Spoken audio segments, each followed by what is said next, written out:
Welcome to MAGEFORCE, the extension developed by Alpha 9 to communicate Magento with Salesforce. In this video guide series we will review the steps needed to start using the extension. Before continue, make sure you meet the following requirements. Salesforce instance already configured with required fields.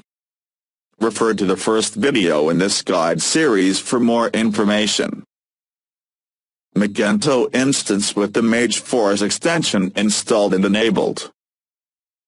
The wsdl definition files of the enterprise and the metadata API of Salesforce. Refer to the first video in this guide series for more information. A user with administrative access to the Magento.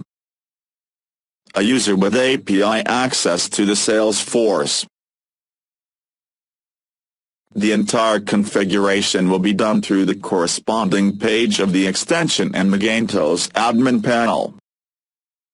You will find it in the System Menus Configuration section. Once there, click on the MAGEFORCE Connectors link on the left sidebar.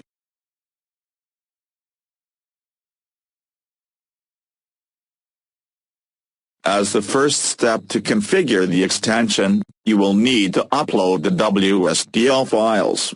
This way, the extension knows which fields can be synchronized. In Salesforce wsdl files section of the configuration page, click Examine button and select the corresponding files for Enterprise and Metadata APIs. Then click on the Save Config button. Make sure the settings have been saved.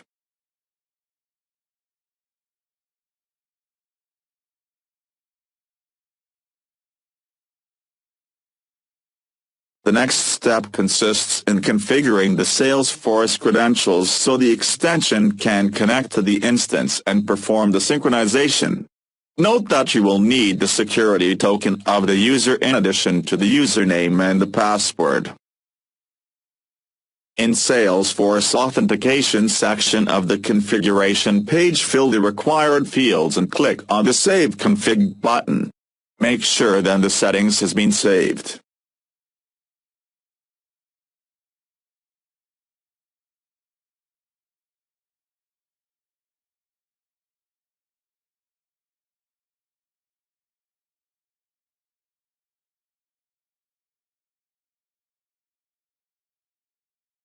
Now click on Validate Connection button to check the connection.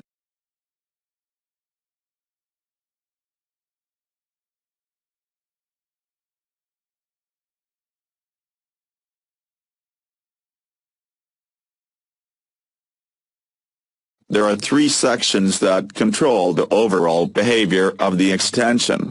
Each of them is responsible for several aspects of the global operation. From Web Service Real-Time Communication section, it is possible to set the way the synchronization is done.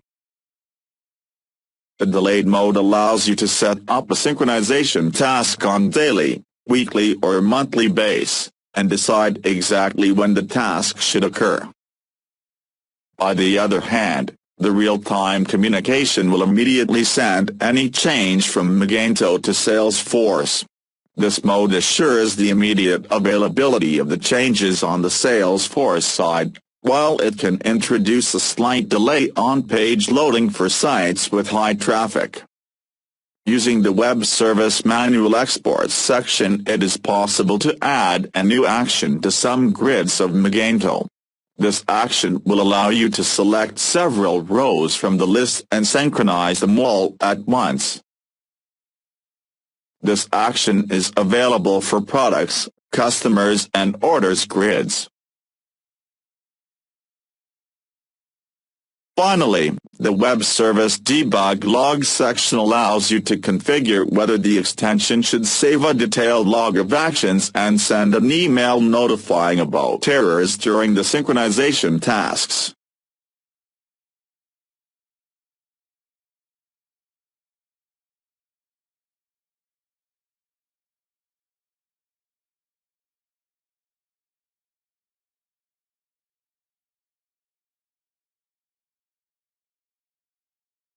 Don't forget to save the changes when you modify any option. Each synchronizable entity has its own section on the extension setup page. From there, it is possible to enable or disable the corresponding synchronization task and set up the fields mapping from Magento to Salesforce. However, be careful when disabling an entity. For example, if you disable the synchronization of products, the orders whose products don't exist in Salesforce will no longer be synchronized.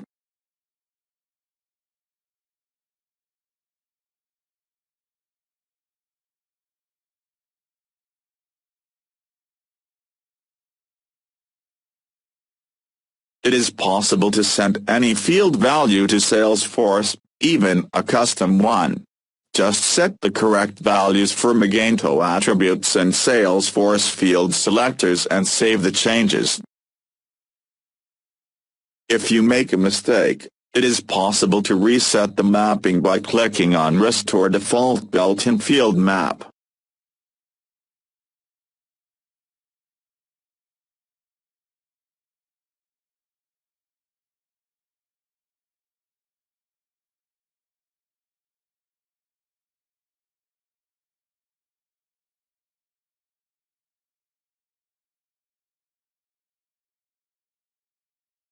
The last section of the configuration page corresponds to contacts. It allows you to create a new lead in Salesforce every time a user contacts you through the corresponding form.